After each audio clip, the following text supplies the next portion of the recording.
Welcome to Speak Directly to One Customer, Ignite Loyalty, Revenue, and Impact using the Customer Journey Map. I'm Coco Salmon, five-time founder, impact investor, and creator of the Force for Good system. I am honored to be with you today and help you build exponential growth in your company. What if your business is stalling because you're building everything without thinking about just one person? Is your messaging so broad it never feels personal to the customers you care most about? What would happen if you knew your customer by name, story, and dreams and spoke to them like a trusted friend? Visionary founders fall into the same exhausting trap of describing their customers by demographics and psychographics alone. Here's the shift that changes everything. When you email, speak, or market with a single person with a name, profession, family, dreams and struggles and joys, you create connection that feels personal, even to thousands. When you build your business for everyone, your message feels generic. But when you build for one specific human, it lands on everyone as though you're speaking just to them. Today, we're talking about one of the core growth elements of the Force for Good business system. And that core growth element is the shared avatar description. So your shared avatar description is a vivid composite profile of one person you're here to serve. And I invite you to allow this one person to be fictional, because then you can answer all the questions about who they are and what they need, and you don't have to really know about a particular person. So unlike that generic target audience, which is usually what we do, this avatar is crafted to feel real, so you can connect with your customers on a deeper, more meaningful level. When you share this persona with everybody on your team, you can talk about the problems you're solving in your company in the context of this one person that you can name. So the first step to exponential growth isn't a new product or a bigger ad budget. It is seeing one customer so clearly that they and everyone you market to feels known. We are moving into the shared avatar description, and it's drawing from a previous tool and masterclass where we used the authentic customer experience. In that, we created the fictitious character that you as an individual and someone else in your team can also have their own authentic customer. So it's creating a person that you can hold in your heart and dedicate your service. So this is where you pick one specific avatar that you want to share across your whole team and dedicate your company to it. In later times, you can do the same for different segments. For today, I'm inviting you to create one shared avatar for your whole company. You'll bring this avatar to life by defining details for one person, including demographics and psychographics. Demographics include age, gender, occupation, income, employer, marital status, and other tangible attributes. Psychographics are values and beliefs, aspirations, interests, lifestyle, health goals, preferences, and personality traits. When we create an avatar that we can share across the team, it creates a level of specificity that empowers everyone to get on the same page. It creates products and services that resonate deeply, communicate with clarity and authenticity, and you build trust, loyalty, and genuine connection with your audience because you've personalized who you're talking to. When you define one customer by name, story, and dreams, your business stops feeling like generic and starts feeling like home. Home for your customer. Today's focus, our core growth element is the shared avatar description. We're going to be using a tool called the Customer Journey Map. This tool has 3 parts. We're going to focus on only the first part in this masterclass. In the workshop, we use the Customer Journey Map, and we use the first section to define your shared avatar description. We'll then help you identify one high leverage habit and one high potency action to move the wisdom you discover using this tool into action and get your flywheel spinning. So go ahead now and download the Customer Journey Map, which you can get at aforceforgood.biz/weekly-tool. It's available this week through July 6th for free. There's resistance to defining one person. We think we already know who we're marketing to, so we don't go to the process of doing it. We fear that if we identify one person, we lose opportunities by focusing on that one. We are too busy. We're moving too fast. We've got too many things going on. We don't take the time to define one avatar. It's vulnerable to realize we've been guessing. It's vulnerable to realize that we haven't gotten specific. So what often happens is we stop at demographics and never meet the human inside. So when we go through the exercise today, you're going to need to build a person that you care about. The final real reason we avoid doing this is we don't see how clarity with one person unlocks the connection to all. And what we have to remember is specificity is your most powerful differentiator because only the specific feels real. Now, look at how you can empower yourself by having this single shared avatar that you can now talk about a customer as though she's a friend, just another person present that you can talk about with your team. So your marketing stops sounding generic. The moment you start talking to one person, your team finally aligns around a shared picture of who your customer actually is. You discover that every message you send, because you're sending it with an idea of a person in mind, every message feels personal, even to thousands. You can also build trust and loyalty that can't be faked because now you're thinking of an individual. You stop wasting resources, right? You start growing with intention. Remember that you cannot build trust with a crowd. You build it by showing one person that you see them. So that is the goal. Once you start to speak in terms where people can feel seen, where the audience believes you're speaking to them, you're able to connect and be of the highest service. When you define your shared avatar description, you move from abstraction to emotion. Instead of describing a segment, you describe a single person. Instead of guessing what they care about, you walk through every thought and feeling they are experiencing in your business. Very powerful. That's what we're going to be covering in this exercise. So let's talk about some examples.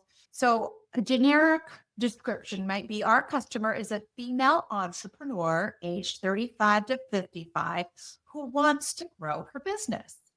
And then we can come over here and see more specifically through a paragraph version of your shared avatar description.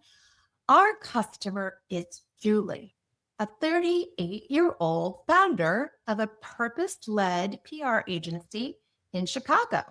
She's a single mom to an 8-year-old son.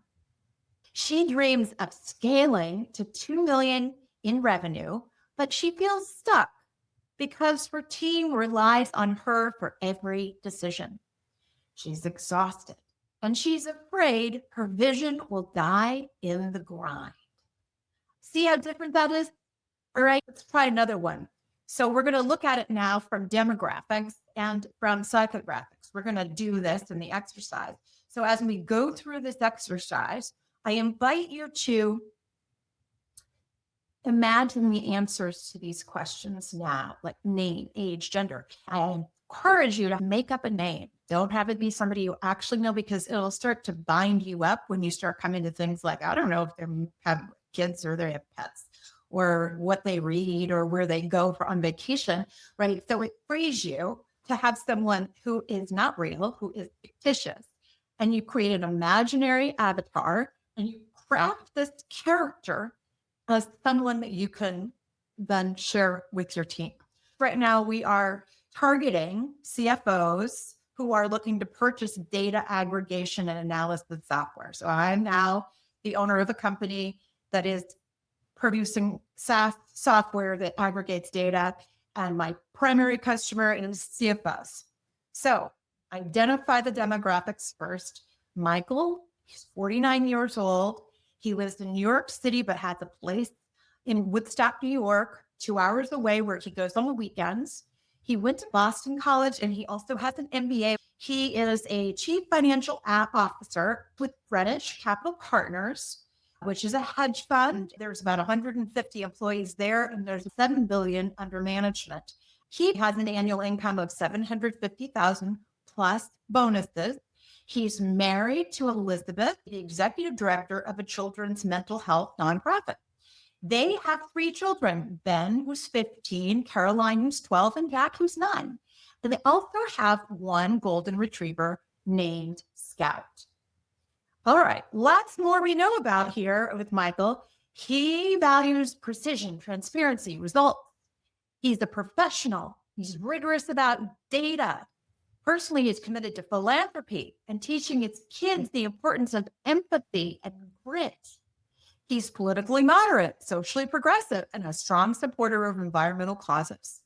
He's an avid skier. He likes to go to Okemo in Vermont, and he also does some fly fishing in the Catskills. He loves reading biographies of business leaders.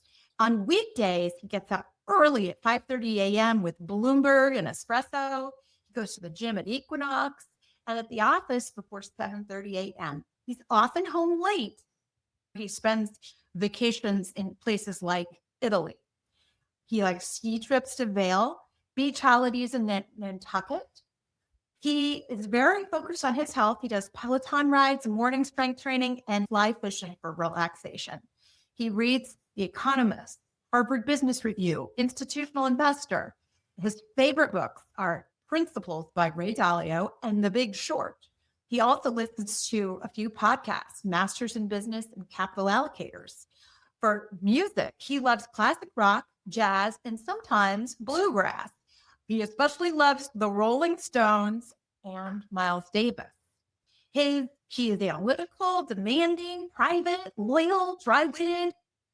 His social causes are connected to the environment, children's mental health, and educational equity. So his goals and aspirations professionally is to optimize reporting transparency, improve fund performance analytics, reduce manual reporting. And personally, he wants to balance intense work with family time, mentor young finance leaders, and eventually retire early to teach finance. And so how he has met my company, SaaS company, Michael first learned about my data aggregation platform from a Gartner report highlighting the software's success improving reporting accuracy. So this is the picture we are building today. All right. Then you can take that and grow from our customer is a middle-aged CFO looking for data aggregation software to now be able to say, our customer is Michael, a 49-year-old chief financial officer at a $7 billion hedge fund in New York City, married with 3 children and spends weekends in Woodstock, New York. He's committed to precision and rigorous data-driven decisions. He feels frustrated by the inefficiency of manual reporting and the risks of errors. He dreams of optimizing analytics and transparency across the firm so he can protect investors, empower his team, and eventually retire to teach finance. This is what we're looking for today. It's important to know that neuroscience shows focusing on one specific customer rather than a vague demographic has a powerful effect on both your team and your audience. When your team creates messaging or experiences with a vivid, real customer in mind, they produce more authentic, emotional, resonant content. This is because the brain's mirror neuron system is activated by specificity. When we imagine or observe the detailed experiences of one person, our own neural circuits for empathy and understanding are engaged. This makes it easier for teams to step into the customer's shoes and craft messages that truly speak to the real needs and feelings of who you are meant to serve. Now, for your audience, for your customer, this radical specificity means that they are far more likely to feel seen. So even though you might be speaking to someone who doesn't have the exact description, because you're speaking to someone, they are more likely to feel seen. Neuroscientific studies confirm that stories about specific individuals rather than abstract groups trigger stronger emotional responses and deeper trust. So when your marketing describes or is speaking to Julie, a 38-year-old founder, instead of female entrepreneurs aged 35 to 55, your audience's brain responds as if they are connecting themselves with you, not just connecting in general. This creates instant resonance and trust, making your brand feel genuine and personal. So where does this fit? Where does this fit in the full Force for Good platform? Look at the 4-page growth plan. The 4-page growth plan is your whole system for growth in just 4 pages. It's your strategic plan for growth. And on page 1, on the second part of the page, we have know who you serve. When you develop the shared avatar description, it empowers you to go back to this section on page 1 to refine it. We're going to go ahead and open up the customer journey map. And again, we're going to focus only on the first section today. Pick up the customer journey map out of forceforgood.biz/weekly-tool. So here's the tool itself. And you'll see that the first section in the customer journey map is dedicated to helping you construct this shared avatar. All right. And so we are going to go through this journey of defining your avatar. Go ahead right now, get yourself into a place where you can hear your answers, where you're free in your own mind to hear impulses from within, be creative and playful and fun, just like a child would. You're going to make up a character here and know that you might change it later, and that's fine. But today you're just going to give yourself permission to answer all the questions. Make them all up. I'm going to give you along the way some examples of specific answers so that it hopefully perks you up to give specific answers in your description. This is through the lens of a company that sells children's shoelaces. Now, you might have heard of this fictitious company in A Force for Good, my book. We use it a couple times. It's a very simple company. All right. So who is your avatar? Give them a name. So in this case, the example is Julie. And how old are they? And again, you're not going to give a range because nobody's a range, right? We're all one age. So Julie's 34. And what's their gender? In this case, Julie happens to be female. And where does she live? She lives in Brooklyn. That's who we're talking about today. Julie, age 34, female, living in Brooklyn. And where did she go to school? She went to Binghamton High for high school and then to Utica College and studied accounting. Right now, she's getting her MBA at night. And her occupation is that she's a mom and a part-time bookkeeper. Her annual income is $50,000 per year. And she has a spouse who is making $200,000 per year. And is she married? Yes, she's married to 38-year-old Martha, who is an architect. So they have one child, 5-year-old Pearl. And of course, this is the child that they're going to need shoelaces. They also have a dog named Puddles, who happens to be a 10-year-old brown mutt. So now just take a moment and ask yourself these questions about your avatar and have fun. Let them be colorful and interesting and delightful in the way that your company would be like, yes, this is exactly the kind of person that I want to serve, that would really resonate with what we offer and our values and how we bring to life solutions people need. So in this case, the company is selling educational shoelaces that help children learn how to tie their shoes easily. It's for children who are at that age, pre-K and K. That's the company we're thinking about right now. But as you think about your company, what's the situation for your target customer, your shared avatar? All right, we did the demographic information. Now we're going to look at the psychographic information. This is the way they think. This is what their belief systems are. This paints a picture of who they are as a person. So what are their values? Ask yourself, what are the values and beliefs of this person? So what's important to them? What do they prioritize? What are their political beliefs? And what are their religious beliefs? In this case, Julie loves being a mom. She wants to make sure her daughter, Pearl, has everything she needs. Education is important to Julie. Julie is a Democrat who fights for equality and justice for underrepresented people. Gay herself, she is active in the LGBTQ community, cares about sustainability, family, and career growth. Answer the question for yourself. What are the values and beliefs of your avatar? Have some fun. What do they believe? What's important to them? Next comes interests and hobbies. Think about their name, who they are, where they live, their circumstances. What are their interests and hobbies? What are activities they enjoy? To which clubs might they belong? Which sport teams do they love? What do they do for culture? Answer this question. Just make it up. Imagine who this person might be.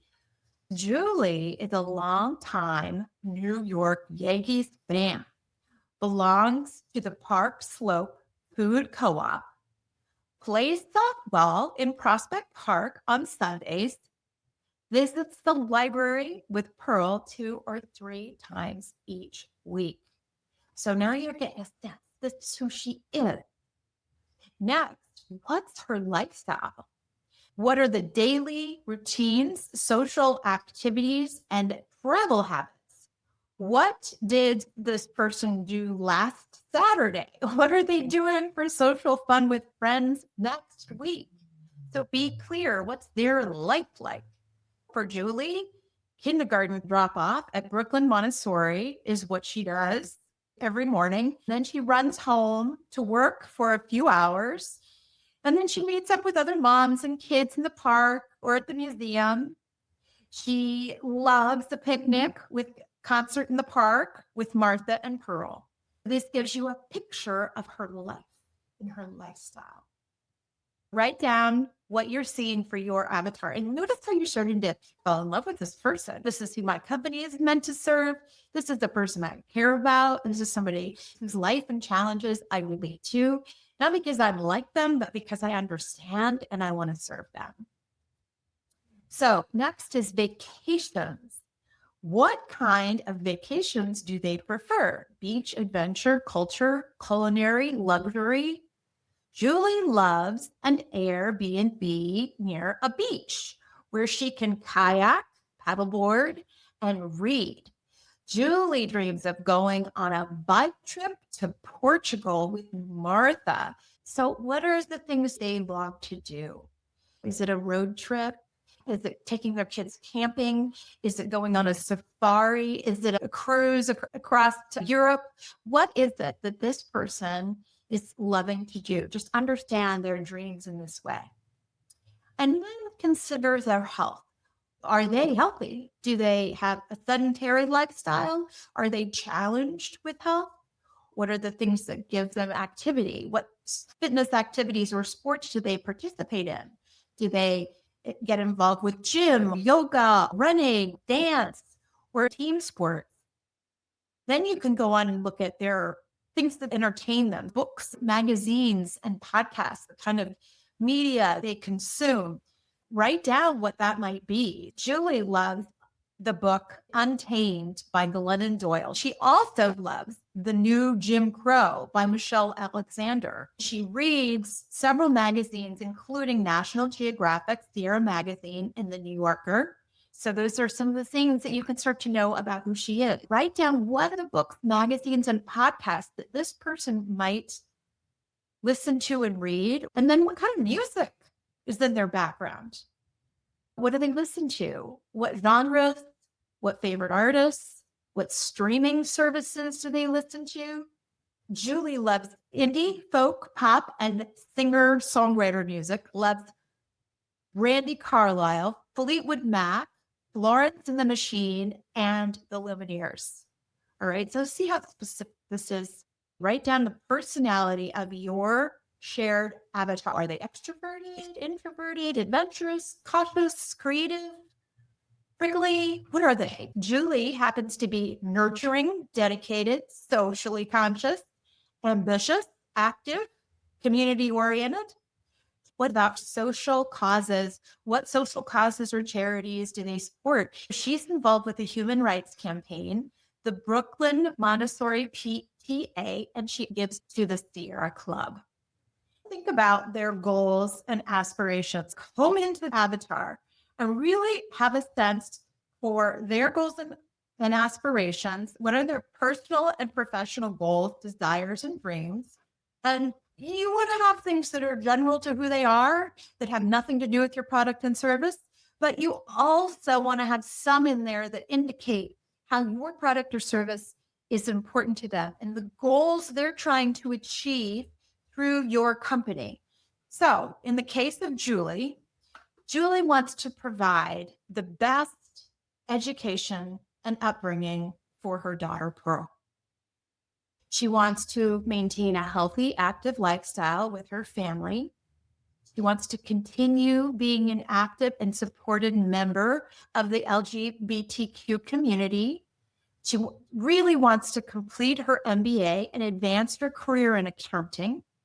She wants to foster a supportive and loving environment for her family, for Pearl and Martha. So now you have a sense of who she is. Now you've created a person with a name and an age and a place they live and a family and a dog and a fish and things they read and places they go on the weekends and daily routine. So now imagine this person has come across your company. How did they find your company? Google search, friend recommendation, ad on TikTok, at a conference, on a billboard. How'd they come across you? Right? And what was that experience like?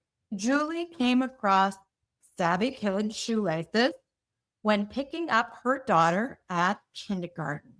She sees another child using the wide, colorful laces and notices the child successfully making the bunny ears while trying to help Pearl get her fingers to tie her own shoelaces. So that's where the journey begins with your customer. And then they have this moment where they run into you. This is as far as we go with the customer journey map. Right now, take a moment and really digest what you've created, who this person is, and distill it down to a paragraph or two. You have all the specific psychographic information and demographic information in clear bullets. Then you have a paragraph, right? And that paragraph can help you to describe among your team who they are. So now you have really taken a moment to get clear and specific about one shared avatar. And you can continue to hone on this and connect with your team about this avatar and continue to grow who this person is.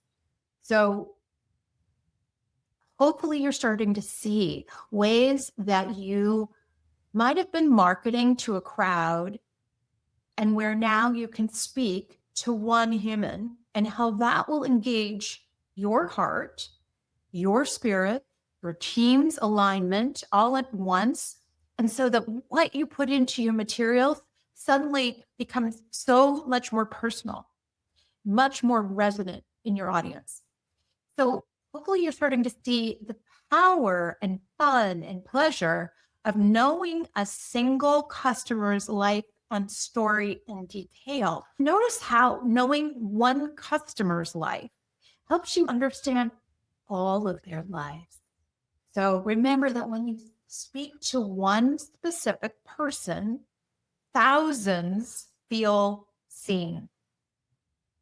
Now we're going to update your 4-page growth plan. So now you're going to go back into each of these boxes and you might see some little ways you want to tweak. So who they are, what they need, and might be more detail. You might upgrade your who what statement.